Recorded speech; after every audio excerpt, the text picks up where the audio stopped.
Elegí ser escultora a la edad de 8 años. Yo iba a una escuela de arte a contraturno del colegio primario y me dieron para modelar en arcilla una foca. Y ese fue como el trabajo que dije, toda mi vida quiero trabajar con el volumen. Y en pandemia descubrí que a los 4 años mi abuela me regaló cartas entre 1953 y 1973 de intercambios epistolares entre ella y mi papá. Y ahí descubrí que a la edad de 4 años lo único que me calmaba era dibujar.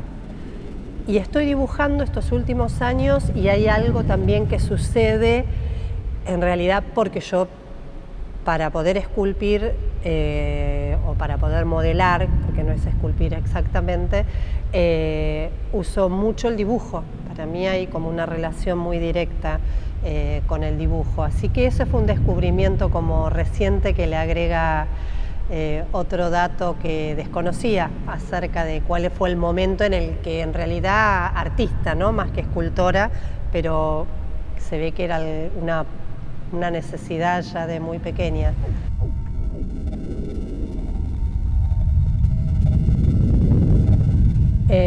Lo más importante que puedo contarte que aprendí de las industrias es la diferencia de producción con el tiempo artístico.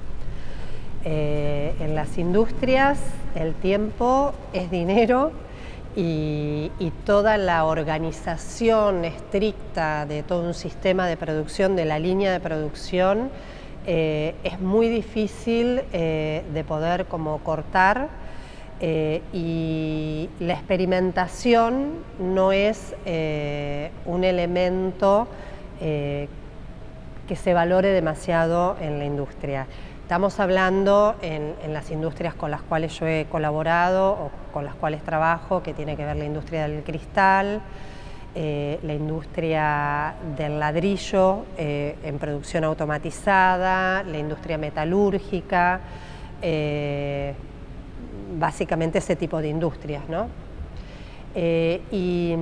Acerca de lo artesanal, que en realidad yo no estoy muy segura si diferenciarlo, o sea, si sería correcto diferenciarlo de lo artístico, porque para mí es como una continuidad. Y en ambos casos todo el trabajo como manual y la recuperación de técnicas, de oficios, de aspectos que tienen que ver también como de un tiempo lento, ¿no? de un tiempo más pausado, que es bastante diferente al tiempo de la industria. El tiempo pausado me gusta, me interesa y bueno, de alguna manera lo valoro más cuando entro en sistemas de producción que van a otra velocidad. Pero los voy intercalando a los procesos, según lo que en ese momento esté trabajando, lo que quiera investigar.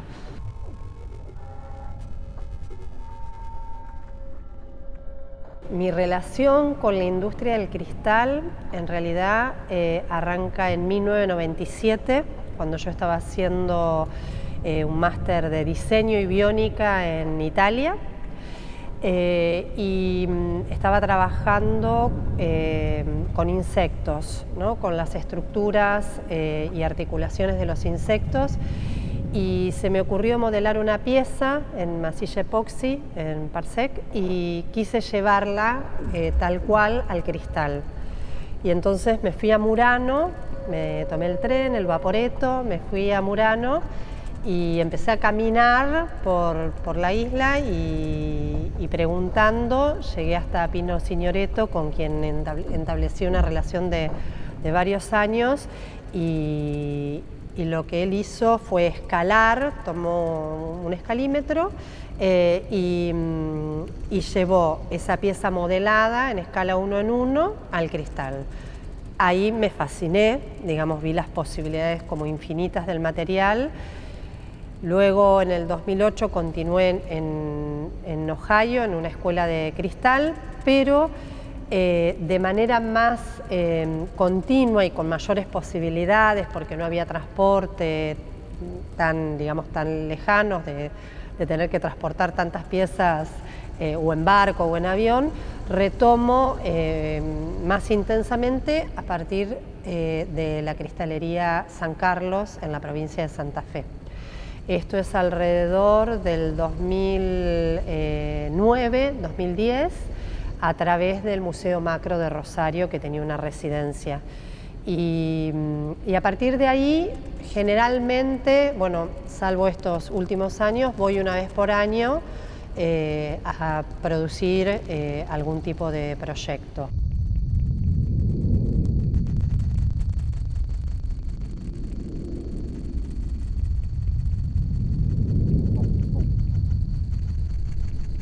Mi trabajo o mi rol, de alguna manera, en la cristalería y en varias industrias, tiene que ver, en realidad, no todo el tiempo soy yo la que manipula la materialidad.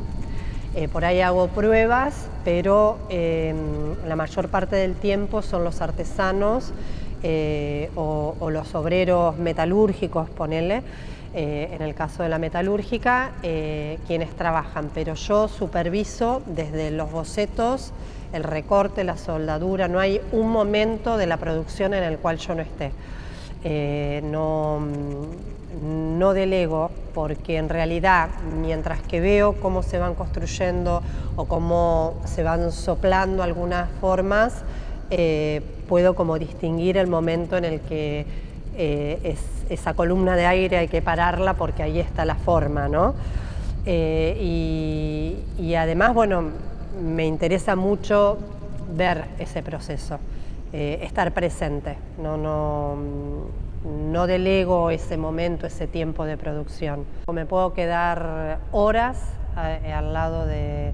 O sea, cuando voy a producir, suponete a San Carlos, no sé, se entra a las 5 o 6 de la mañana, yo ya me instalo en el pueblo y se sigue hasta las 11, a veces se retoma a la tarde, pero a la tarde ya es una cuestión más de taller, ya están las piezas más frías, más templadas, y ahí tengo la posibilidad de pensar un poco el resultado de la mañana para poder reajustar al día siguiente.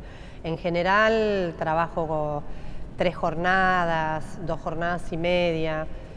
Por eso también que de alguna manera la presencia artística en un sistema de producción industrial, nada, es un momento de nada, que uno puede disturbar el tiempo lineal, si se quiere, o los mecanismos ya aceitados que tiene todo el proceso de trabajo.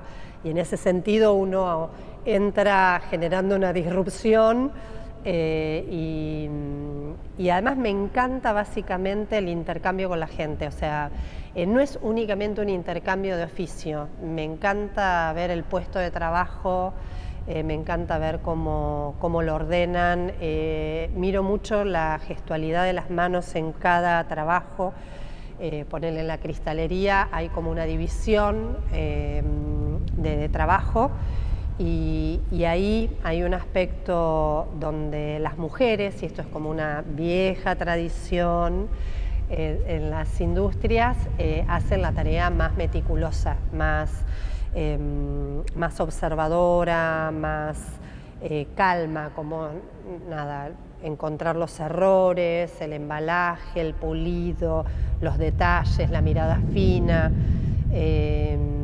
Y bueno, nada, son como, ahí sí puedo, digamos, como decirte que hay como un rol bien claro de qué hacen los varones y qué hacen las mujeres.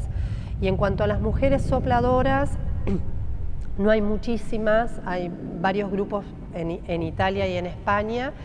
En mi caso particular, siento como la capacidad de respiración, de contención de aire, porque parece que se hace con un soplido muy fácilmente y tenés, viste, un gran movimiento y una gran fuerza ejercida por estos músculos, ¿no? Para poder realmente llevar esa columna de aire a través de las cañas y poder modelar la forma.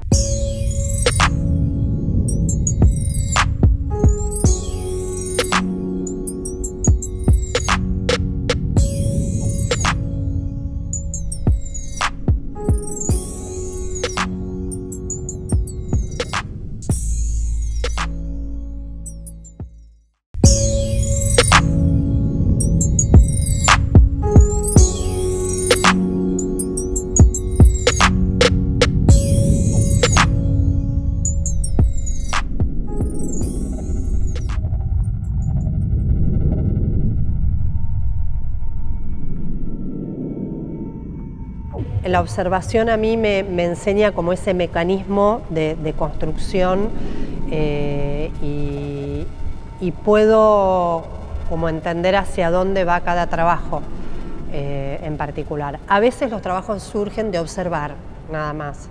Voy sin un boceto previo, la menor cantidad de veces, pero bueno, voy sin un boceto previo y cuando veo el proceso de trabajo empiezo como a imaginarme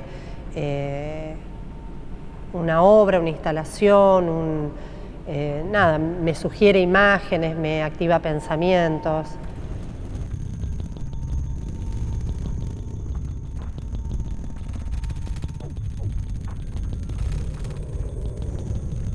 Es una muestra que surge a partir de recuerdos de cuando era chica en Santa Fe. Mis abuelos tenían una caja fuerte grande en la habitación que guardaba como los tesoros de la familia.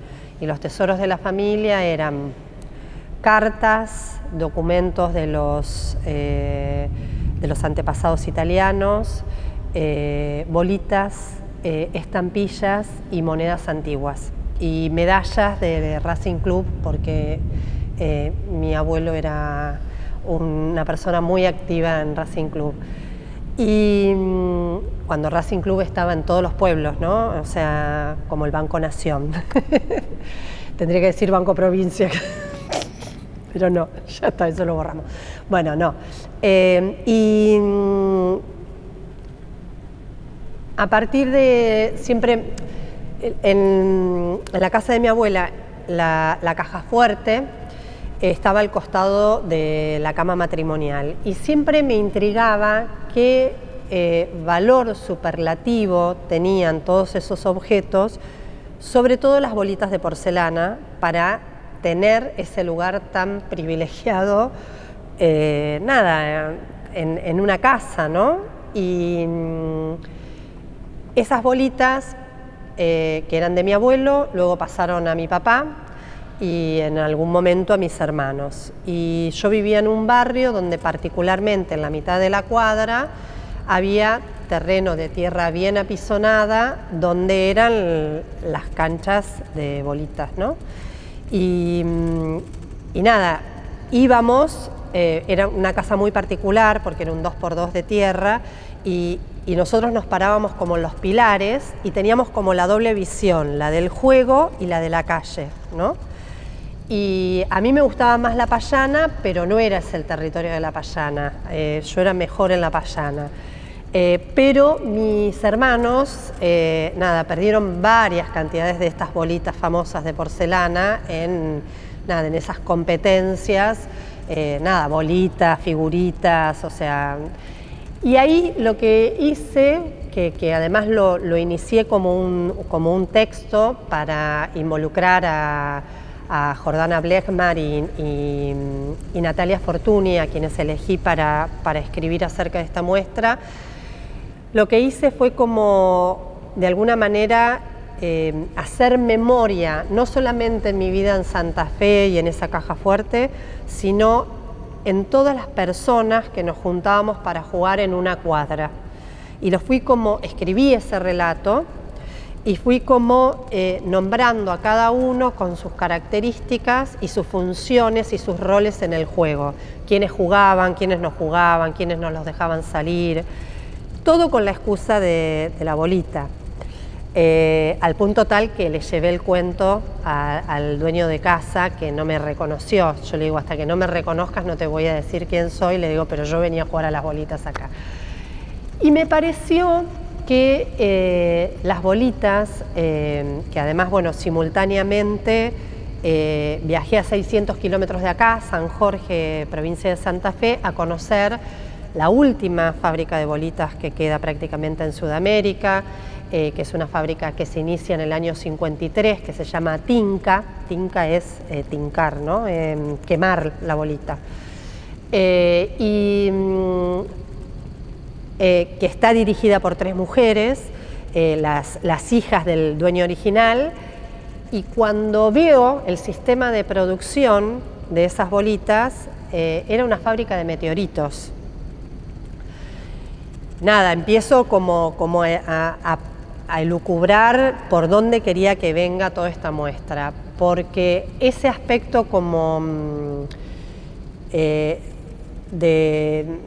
la materialidad incandescente, para mí era como una manera repetida en muchos materiales, con energía, con calor, con agua, con fuego. Podemos hacer cerámica, podemos trabajar el vidrio de alguna manera con calor y electricidad o gas, soldamos, o sea, nada, hay una transformación de la materia a partir de distintos elementos. Y dije, nada, precisamente los astros, las estrellas, son materialidad. Y empecé como a pensar en todos los componentes químicos y digo, nada, todos somos materia, todos somos organismos en transformación, y se me empezaron como a unir maneras de pensar y de trabajar que tengo con otros elementos. Y hablando con un amigo, con Álvaro Rufiner, que me veía que estaba como tratando de encontrarle la vuelta, me dijo una palabra clave que además es muy lindo porque fue una pieza que se mostró 2 veces en el Museo Mar, que fue Mira cuántos barcos aún navegan, que fue una pieza que la gente recuerda, que aún me sigue escribiendo y que yo quiero mucho, y me dice, pensá en esa pieza, pensá en la fantasía de esa pieza. Y es como que, nada, en ese momento me sacudió y me permitió como fácilmente vincular muchos de los elementos que venía como trabajando aisladamente. Entonces, acá vas a ver un mar de bolitas, que puede ser un cielo, que puede ser la superficie terrestre, que pueden ser miles de estrellas que cayeron, 500.000 de estrellas azules que cayeron. Te vas a encontrar con un arco iris también de cristal. El cristal soplado es un material bastante inestable, son 14 elementos que tienen un equilibrio muy frágil. Esos 14 elementos hacen que mantengan esta forma rígida, pero cualquier modificación en ese equilibrio las hacen estallar, ¿no? Y todo me pareció que estaba como en un proceso de transformación. Y después, bueno, hay otros elementos como ciertas figuras que son en realidad constelaciones, que provienen de los viejos atlas ilustrados, de un atlas precioso que viene al Observatorio de Córdoba hace algunos años y fotografié.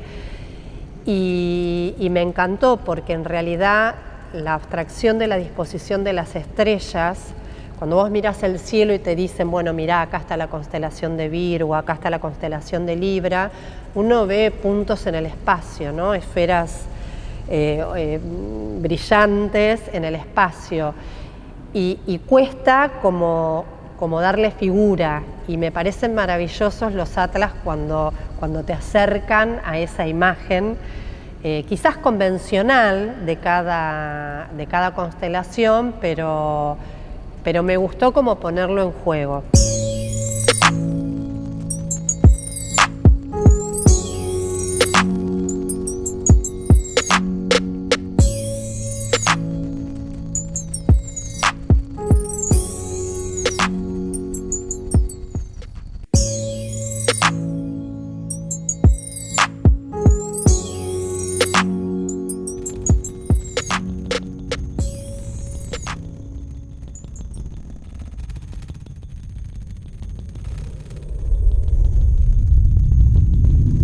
parte del objetivo de toda esta muestra es volver a jugar.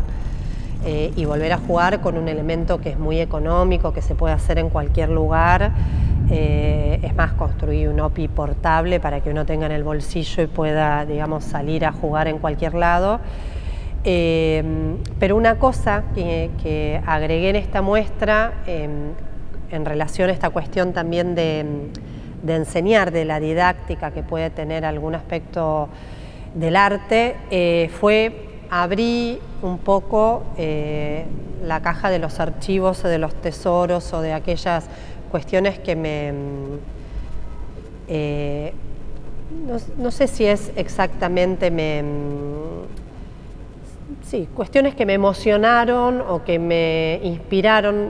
La palabra inspiraron no es la que más me gusta, pero bueno, cuestiones que me hicieron dialogar, como los antecedentes, las referencias, referencias artísticas, referencias materiales, de distintos tipos de bolitas, de distintos tipos de imágenes, incluso, nada, muestro al público en general cuál era mi patio a partir de una imagen de la foto de la casa de Pablo, que era el amigo dueño de casa, o las bolitas de la década del 50, del 70, del 80, del 90, y todo eso habla más allá de la materialidad, o junto con la materialidad nos está explicando sistemas industriales, sistemas políticos, cómo eran las industrias en la década del 50.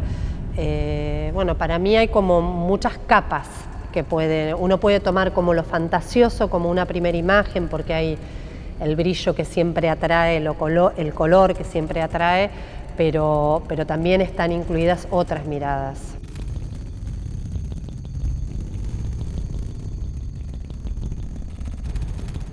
La relación con Košice, si bien fue uno de los artistas que yo estudié, ni bien entré a la universidad por curiosidad propia, por muestras que fui a ver, el destino hizo que muchos años después algunos curadores nos pusieran en muestras colectivas donde nuestros trabajos de algún modo dialogaron, como en el caso de Rodrigo Alonso con Mundos Imaginarios, una muestra que estuvo 2 veces acá en Mar del Plata, y después fue al Recoleta. También Marina Ubín, hace menos años, hará 2018 fue, me invita a un proyecto dentro del Museo Fortabat que era el diálogo de mi trabajo con un artista. Pero ese artista lo elegí a ella, no fue una elección mía. Entonces, cuando trato como de pensar, más allá de mis estudios iniciales, bueno, Košice tenía una pieza escultórica, el Monumento a los Ingenieros, en la ciudad de La Plata. Nada, empiezo como a encontrar muchas más resonancias o relaciones más allá de la materialidad. Y también leyendo sus grandes utopías o sus grandes deseos en relación al arte, también creo que responden como a una generación donde, o por lo menos él deseaba poder trascender y vencer la muerte, de la cual él estaba convencido que lo iba a hacer. Seguimos hablando de él, visitamos su museo, y también es como el mundo que él se imaginó, que él creó. El público decide si sigue vigente o no, ¿no? Y esa condición, digamos, de que culturalmente muchas etapas sociales o grupos o públicos a lo largo del tiempo decidan que determinadas piezas trasciendan un determinado momento y y puedan de alguna manera transformarse en íconos culturales, son decisiones que las hace el público y a veces van más allá de la idea, de la pretensión, del pensamiento del propio artista que las hace, ¿no? A mí con Mira cuántos barcos aún navegan es una pieza que a mí se me escapó, o sea, nada, la adoptaron, es una pieza que rápidamente como conquistó, como me dijeron hace poquito, dar en el OPI, en el corazón, ¿no? de la gente. Y bueno, son decisiones que te exceden, ¿no? Y yo creo que, bueno, que de alguna manera los artistas dejamos una huella y, bueno, hay cuestiones invisibles que se pueden leer o no, y distintas formas de arte y de vincularse con lo artístico. No hay como una única manera, ¿no?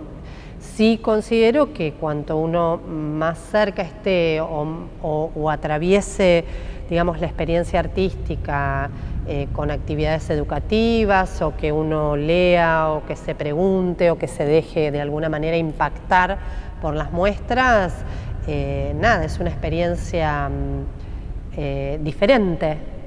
No sé si más rica, menos rica, pero que quizás enciende una llama, prestás atención, lográs que alguien pueda mirar de otra manera su propia cotidianeidad, y eso es empatía con el otro, ¿no? El lugar de encuentro. La obra es un lugar de encuentro, ¿no? La mirada del artista con la mirada del público.